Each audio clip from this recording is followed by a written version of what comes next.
Muy buen día para todos. En esta pequeña charla que vamos a tener ahora, vamos a hablar acerca de un capítulo muy importante que hace al proceso de inicio de los proyectos, que es justamente lo que ustedes ven allí, que se suele denominar Project Charter, y que no es ni más ni menos que el acta de inicio del proyecto, o sea, viene a ser un documento de arranque, un documento inicial del proyecto, que tiene algunas características especiales, pero que fundamentalmente la gran importancia que tiene este documento es que actúa como un documento fundante. Entonces la primera característica, que es la que nosotros estamos viendo allí, es que es una especie de contrato, si quieren verlo de alguna manera, donde en ese contrato, en ese acta de arranque del proyecto, dejamos constancia de los aspectos más importantes que va a tener ese proyecto. Entonces la segunda característica precisamente es esa, describe aspectos centrales del proyecto y define con claridad quiénes son los involucrados en este proyecto, tanto el equipo de proyecto como el project manager de proyecto y la organización, el esquema organizacional sobre el cual se realiza el proyecto. Yo un proyecto lo puedo realizar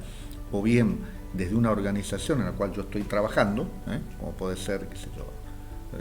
un ente de gobierno, Ministerio de Obras Públicas, puede ser la universidad, o puede ser una empresa privada, mi propia empresa privada, o una organización como cualquier empresa privada en la cual existe un área determinada en la cual se realizan proyectos. Entonces, el acta de inicio del proyecto lo que hace es contextualizar todo esto que nosotros estamos diciendo. Fíjense aquí en este cuadro que estamos viendo nosotros ahora, aparece una descripción básica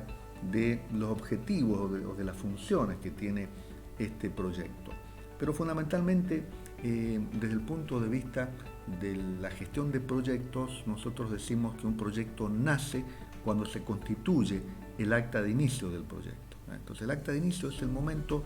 de arranque para que a partir de allí nosotros ya entremos en las etapas propiamente dichas del proyecto relacionadas con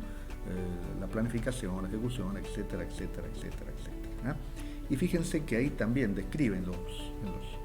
los últimos bloques, esto que yo les estaba diciendo anteriormente, que el acta de inicio tiene que dejar muy en claro quiénes son los interesados más importantes involucrados en el proyecto, pero además también es recomendable que este acta de inicio defina con mucha precisión cuál es el project manager del proyecto y cuáles son las personas que van a integrar el equipo principal del proyecto, así como aquellos miembros de la organización que van a estar involucrados en la realización del proyecto. Desde la organización está quien realiza el proyecto y quien lo recibe, le podríamos llamar cliente, y si la organización está en la que definimos el proyecto, es mi empresa, bueno, estará claro que mi empresa junto con el cliente y junto con el project manager definen este acta de inicio y firman el acta de inicio del proyecto, que es un tema sumamente importante porque a partir de allí vamos a ver cómo se desarrolla gran parte de las responsabilidades del proyecto. Fíjense en este caso particular, acá describe con más claridad un poco esto que nosotros estamos diciendo. Acá estos autores que se dedican a la gestión de proyectos recomiendan que el acta de inicio defina la visión del proyecto, recomiendan esto que estábamos diciendo anteriormente, que se defina la estructura organizacional que va a tener el proyecto en sí mismo, y también el esbozo de un pequeño plan de implementación. Si bien nosotros no vamos a tener culminada la etapa de planeamiento ni bosquejada en este acta de inicio, pero sí por lo menos las líneas gruesas de cómo se va a implementar ese proyecto y la estimación de riesgos, de presupuestos y por supuesto también del tiempo que va a durar este proyecto. Entonces el acta de inicio es como un gran documento, un gran borrador del proyecto general, y esas cosas que yo entre comillas llamo borrador son las que van a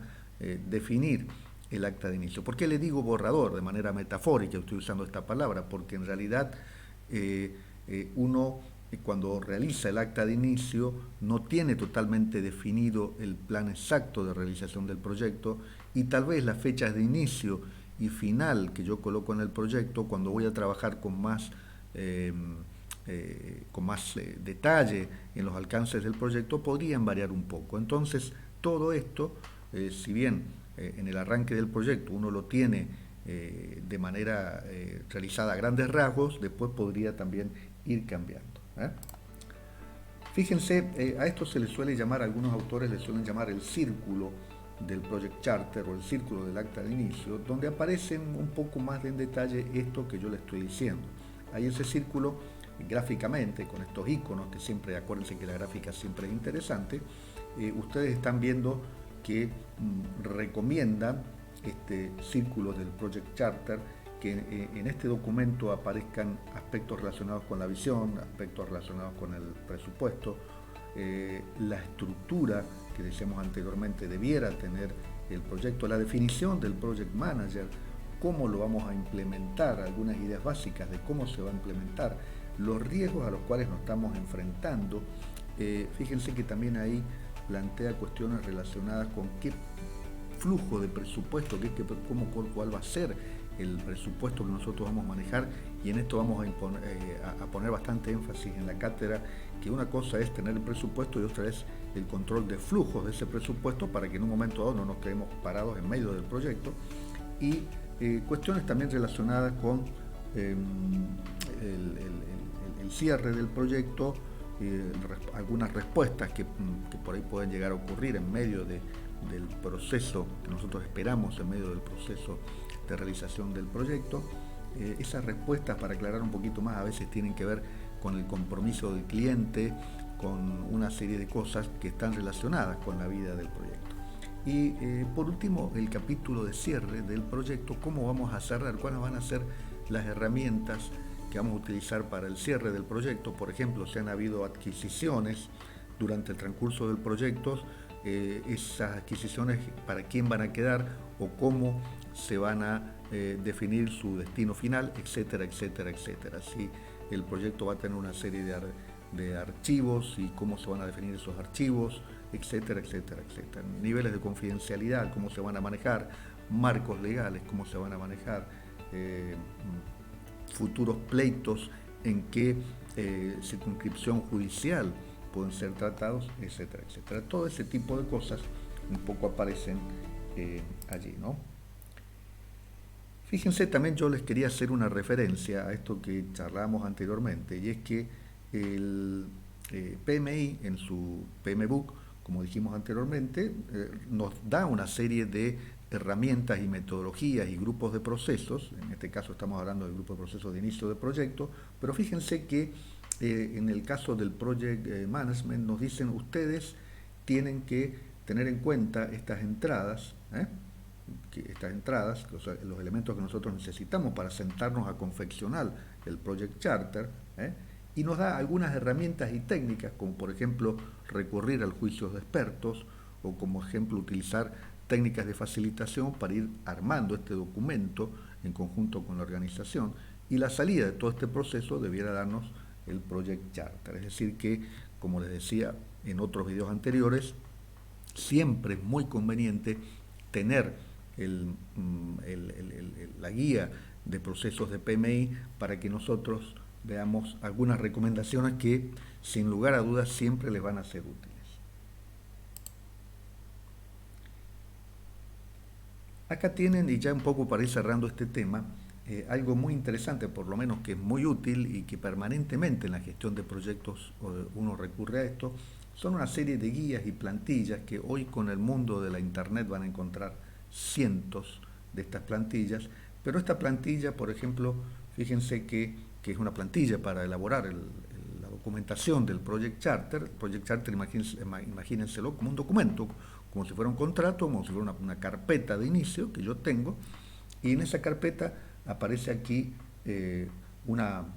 primera página donde voy volcando objetivos del proyecto, donde voy volcando en otra página los principios generales del proyecto que estoy realizando, un cronograma, que acá le llama mapa de ruta, pero es un cronograma con las ideas de implementación, tanto en secuenciación como en tiempo global, muy básicas, pero que ya dan una idea de cómo va a ser esta implementación, una estructura del equipo de proyecto dentro o de la organización en la cual voy a trabajar con las distintas responsabilidades, y, por ejemplo, la definición de